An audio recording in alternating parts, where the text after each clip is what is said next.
Sir ఎటు దిగుతారు ఇట అట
కర్నూలు జిల్లా పత్తికొండ మండలం పుచ్చకేల గ్రామంలో పర్యటించిన రాష్ట్ర ముఖ్యమంత్రి నారా చంద్రబాబు నాయుడు గారు మంగళవారం కర్నూలు జిల్లాలోని టీడీపీ అధ్యక్షులు పాలకుర్తి తిక్కారెడ్డి, కలెక్టర్ పి రంజిత్ బాషా, ఎస్పీ బిందు మాధవ్, పత్తికొండ ఎమ్మెల్యే కె ఈ శ్యాంబాబు, ఎంపీ భక్తిపాటి నాగరాజు ఘన స్వాగతం పలికారు.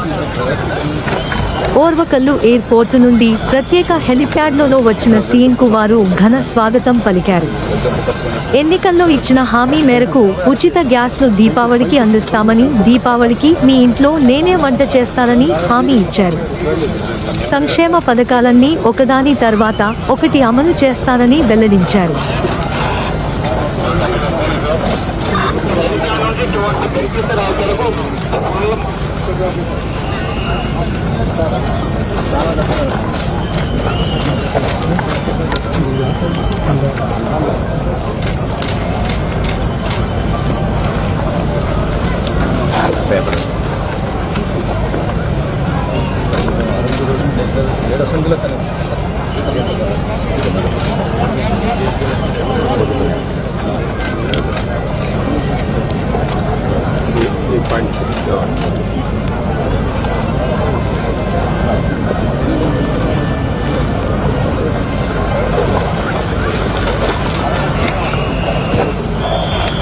లొకేషన్ దగ్గర పెట్టి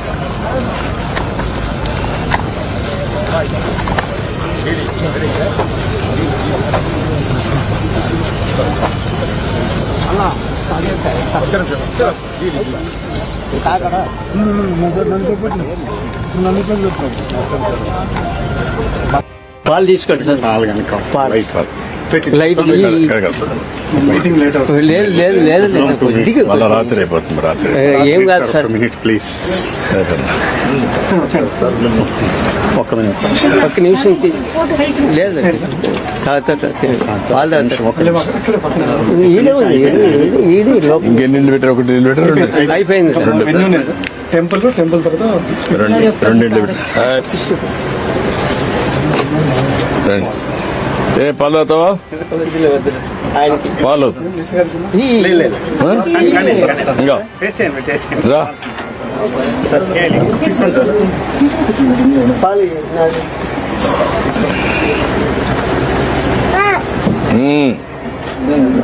దూరం పెట్టారు.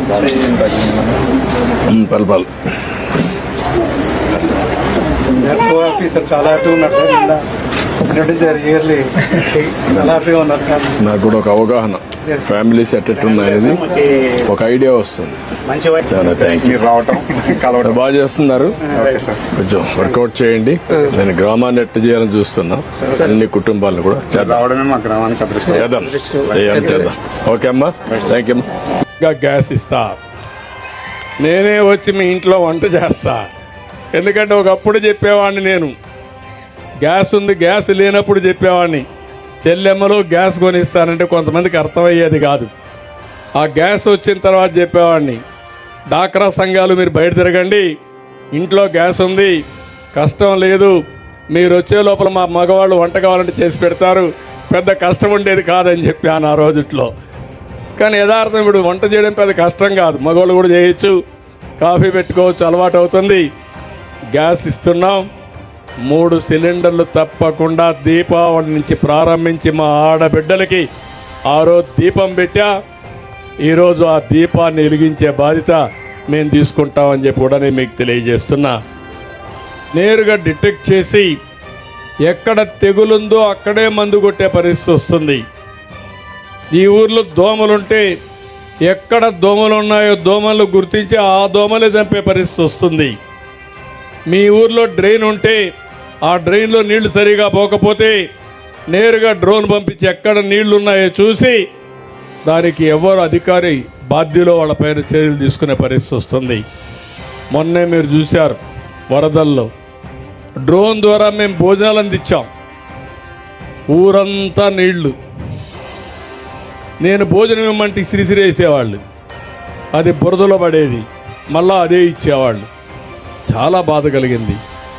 అదే డ్రోన్లు పెట్టాం, ప్రోగ్రాం చేశారు, నేరుగా ప్రోగ్రాం చేసి మిద్దిపైకి పంపించారు, మిద్దిపైన తీసుకోగలిగారు. హెలికాప్టర్లు పెట్టాం, హెలికాప్టర్లో వేస్తే పైన నుంచి వేయడం వల్ల సగం అంతా కూడా చెల్లా చెదిరైపోయి గందరగోళం అయిపోయేది. భవిష్యత్తులో డ్రోన్ వల్ల మీరు ఒకటే గుర్తుపెట్టుకోండి, మీకు ఏదైనా ఇబ్బంది వస్తే నేరుగా డ్రోన్ పంపించి మందు పంపించమంటే ఒక అర్ధ గంటలో పంపించే అవకాశం ఉంటే 10 నిమిషాల్లో పంపించే అవకాశం వస్తుంది. అనేక ప్రయోజనాలు వచ్చాయి. మొన్న మీరు చూశారు, విజయవాడలో 20,000 మెట్రిక్ టన్నులు చెత్త డ్రోన్ ద్వారా చూసి ఎప్పటికప్పుడు అధికార యంత్రాంగాన్ని సమాయత్తం చేసి అవన్నీ క్లీన్ చేసేసాం. ఇలాంటివి చాలా ప్రయోజనాలు వస్తాయి.